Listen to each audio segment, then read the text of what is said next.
Hello friends, Jai Hind to all defence soldiers. तो आज मैं आपको बताऊंगा मेरी एक ऐसी कहानी कि मैंने कैसे डिफेंस के 8 एग्ज़ाम क्लियर किए और क्या रणनीति रही ताकि आपको भी मोटिवेट मिल सके, आप भी उस सीढ़ी तक पहुंच सके जहां जिसके लिए आप दिन रात तैयारी करते हो। तो देखिए, सबसे पहले जो मैंने ट्वेल्थ पास की थी, मैं राजस्थान का रहने वाला हूँ। तो आरबीएससी बोर्ड से मैंने ट्वेल्थ पास की थी, हिंदी मीडियम का हूँ। तो फिर मैंने ट्वेल्थ के साथ में मैंने जी मेन का परीक्षा दिया था, लेकिन उस मेरी क्या प्रिपरेशन अच्छी नहीं थी। तो ट्वेल्थ के बेस पर जी मेन तो अच्छे नंबरों से पास हो गया था, लेकिन जी मेन में जी एडवांस पे कुछ नंबरों से रह गया था। इसलिए बाद में मैंने क्या डिफेंस की तरफ प्रिपरेशन करने के बारे में सोचा। तो सबसे पहले नेवी की परीक्षा दी थी, उसमें मेरा नंबर हो गया, एग्ज़ाम क्लियर हो गया। लेकिन फिर मैं वहाँ पर फिजिकल होता, उसमें पुशअप में मैं निकल गया था। पुशअप में 9वीं या 10 नंबर की पुशअप थी, उसमें निकाल दिया कि आपकी पोजीशन ठीक नहीं है। सबसे पहले तो एसएसआर की थी वो वैकेंसी, उसमें तो इस प्रकार से रह गया था। मैं आपको आगे मेरी जो टाइम टेबल है, जो गाइडेंस है, कौन से टॉपिक स्ट्रॉन्ग है, कौन से वीक है, आपके लिए किस टॉपिक पर ज़्यादा जोर देना चाहिए, वीक टॉपिक है वो कैसे क्लियर करें, मैं आपको पूरा बताऊंगा। तो फिर उसके बाद में मैंने दी एयरफोर्स की परीक्षा, एयरफोर्स सितंबर 2019 वाली। उसमें क्या था, पहले तो उसमें री एग्ज़ाम लगी थी, तो पहले वाला पेपर बहुत अच्छा हुआ था। लेकिन फिर आगे आ गया मैसेज ईमेल पर कि आपकी री एग्ज़ाम होगी। तो फिर मैंने री एग्ज़ाम के लिए जो री एग्ज़ाम के लिए गया था, फिर उसमें अच्छे नंबर से पास हो गया। मतलब उस टाइम पर अक्स में मेरे थे 41 या 40 थे, 41 पॉइंट कुछ थे, और वाई में थे 35। तो उसमें फिर क्या, जो री एग्ज़ाम थी उसकी क्या जीडी अलग से थी, तो जीडी में जोधपुर थी जीडी, तो जीडी में रह गया था। और मेरिट में रहने का कोई चांस नहीं था, क्योंकि नंबर काफ़ी अच्छे थे, उसमें मेरिट 28 गई थी।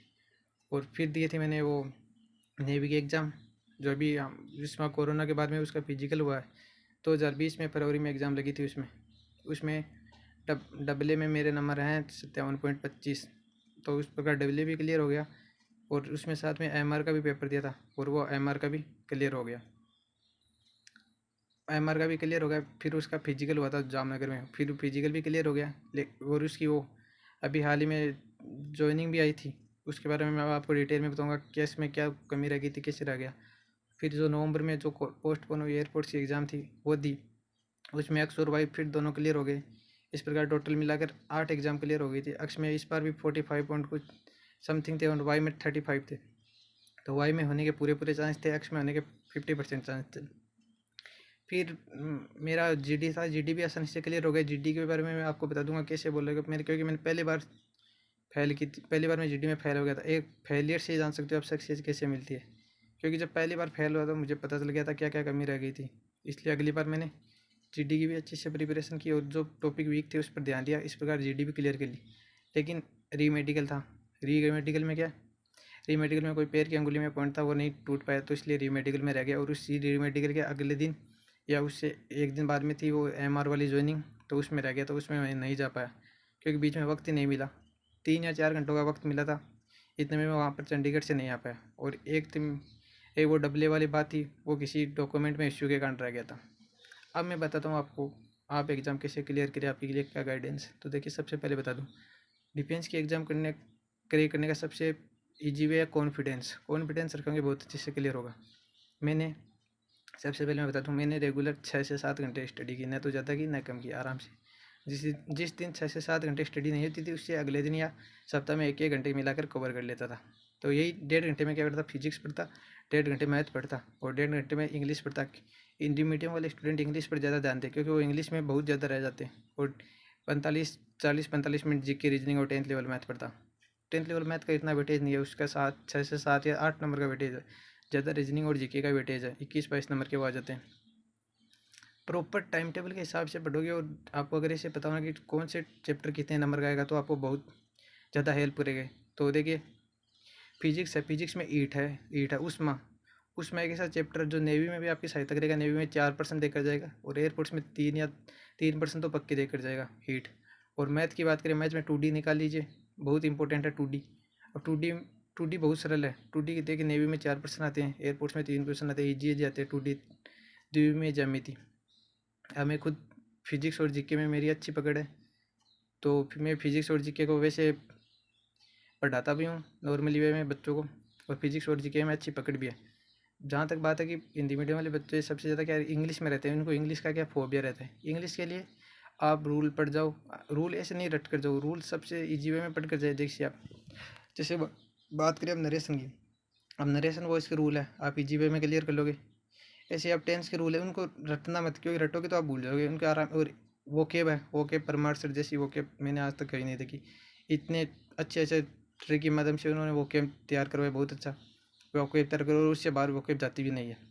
वोकेब का सवाल है। और फिजिक्स का है, बहुत सारे स्टूडेंट कहते हैं कि हम फिजिक्स में रह गए, हमारे फिजिक्स में इतने कम नंबर थे, ऐसे रह गए। तो जहाँ तक फिजिक्स की बात है, फिजिक्स में एक डायमेंशन का क्वेश्चन आता है, फिक्स आता है। और अगर आपको 2-3 चैप्टर जो आपको नहीं आ रहे हो तो आप उनको छोड़ दीजिए, उनके पीछे मत पड़िए, क्योंकि उनके पीछे पड़कर आप अपना समय ख़राब करोगे। जो आपके एवरेज एवरेज टॉपिक है उनको स्ट्रॉन्ग कीजिए, जो एकदम डल है, जो आपको समझ में नहीं आ रही उसको छोड़ दीजिए, क्यों उसके पीछे समय ख़राब करिए। 2 से 3% चले जाएंगे तो क्या हो जाएंगे, 21-22 नंबर तो श्योर करो ना। तो ये 21-22 नंबर का जो श्योर है, ये तो आपको सफलता दिलाता है। कि आप क्या करते हो कि जो टॉपिक आपका वीक है उसके लगे रहते हो, आपको 10 दिन हो गए उसके लगे रहते हो। अरे भाई, उसमें से जो ऊपर ऊपर वाला वेटेज है वो पढ़ जाओ, अगर समझ में भी नहीं आ रहा तो जो इंपॉर्टेंट टॉपिक है वो पढ़ो ना, जो आपके स्ट्रॉन्ग है उनको और स्ट्रॉन्ग करो, जो एवरेज है उनको भी स्ट्रॉन्ग करो, जो वीक है उनको थोड़ा एवरेज करो। जो आपके समझ से ही परे उनको छोड़ दो, 1-2 चैप्टर होंगे, इससे मेरे भी 1-2 चैप्टर, जैसे मेरे को भी मैथ में 1-2 चैप्टर नहीं आते तो मैं उनको नहीं पढ़ता, क्योंकि पता है 1-2 नंबर से कुछ नहीं होता। और चैप्टर क्लियर कर लेंगे तो वहाँ पर आपको हेल्प हो जाएगी मार्क्स में, कट ऑफ क्लियर होने में। तो ये थी स्ट्रेटजी कैसे परीक्षा पास की, और ये थी बस टाइम टेबल का ज़्यादा है। मैंने ज़्यादा टाइम टेबल से इतनी पढ़ाई नहीं की थी, मैं आपको बता दूँ। मतलब लोग टाइम टेबल बताते हैं कि 5 से 6 ऐसे नहीं की थी, मैंने एक चैलेंजिंग स्टडी किया, रूटीन फॉलो किया। कि मैं सुबह पहले सबसे पहले उठते ही एक छोटी सी स्लिप बनता था कि आज मेरे को फिजिक्स में हीट पढ़ना है, मैथ में आज मेरे को 2D निकालनी है, फिर और इंग्लिश में मेरे को आज नरेशन करना है। बस अब मैं चाहे वो दिन में चाहे मेरे को चाहे 8 घंटे लगे चाहे 4 घंटे लगे, इंग्लिश जीके में मेरे को यह पढ़ना, वो उस हिसाब से पढ़ता था। अब वो आपकी मर्जी, आप टाइम टेबल बनाकर पढ़ो या चैलेंजिंग स्टडी करो। जहाँ तक मेरा सवाल है वहाँ तक आप चैलेंजिंग स्टडी में ज़्यादा अच्छा है, क्योंकि टाइम टेबल वाले में तो आप बन जाते हो कि 2 घंटा फिजिक्स, तो 2 घंटे फिजिक्स को लेकर बैठे रहोगे, बोर हो जाओगे। चैलेंजिंग स्टडी में यह फ़ायदा, दिन का एक टॉपिक लिया, क्लियर किया, 2 घंटे लगे तो 2 घंटे, 2.5 घंटे तो लगे 2.5 घंटे, कभी कभी 1 घंटे में ही हो जाएगा। तो ये थी जो स्ट्रेटजी और जो कुछ। और अब आप कमेंट में मुझे बता देना अगर आपको कोई समस्या हो तो। वैसे मैं जीके और मेरी फिजिक्स पर अच्छी पकड़ है, और आप मुझे कमेंट में बता देना अगर आपको कोई समस्या और कोई जानकारी जानना चाहती हो। जय हिंद, जय भारत।